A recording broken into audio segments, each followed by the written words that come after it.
College football players are beginning their workouts today at the NFL Combine in Indianapolis. It's their chance to prove to NFL teams why they should be drafted in next month's draft.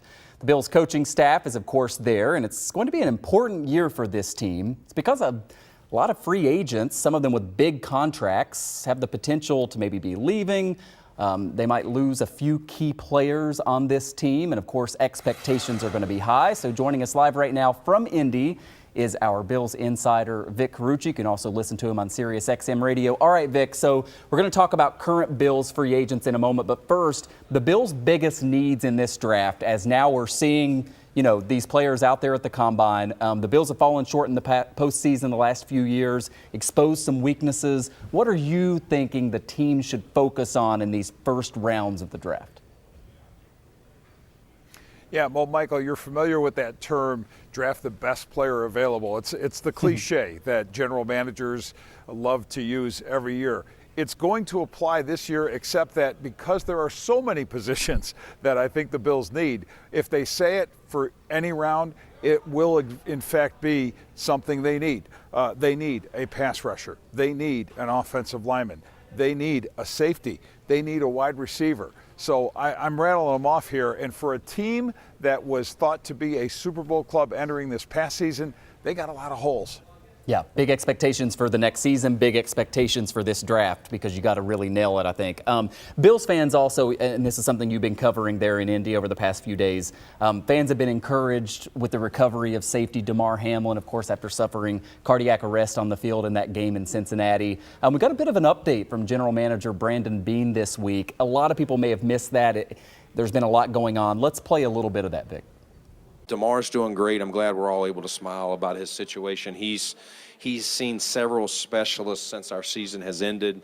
That's not done. I think he's got 2 or 3 more that he's got to see. Our medical, we've had 1 to 2 guys traveling with him to see these specialists because it will be a decision for Damar, but it'll also be a decision for us. We want to make sure that we're hearing everything. Assuming he gets full clearance, I know he would want to play. I know that's his end game. All right, so Vic, your thoughts there as we're looking to what the roster is going to look like next season. Is he going to be part of it?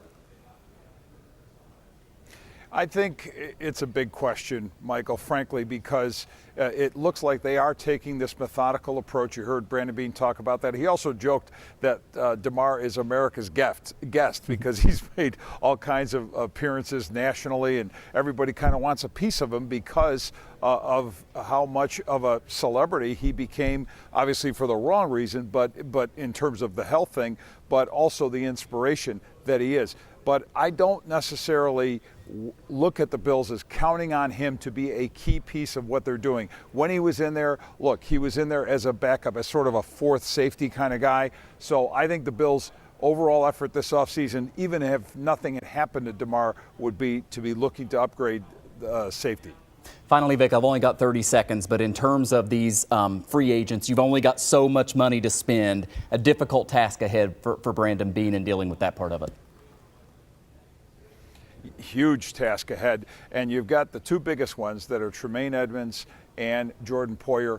I don't expect both to be. I don't expect both to be here, but I do expect one to be here. Likely Edmunds, because I just think they're going to cut bait with Poyer, who is going to be 32 next month. Edmunds going to be 25 in May, and he had the better year and he stayed healthier. So many moving parts. We appreciate your coverage there in Indianapolis all week long. Vic Carucci joining us live. Vic, safe travels home. Thanks for joining us.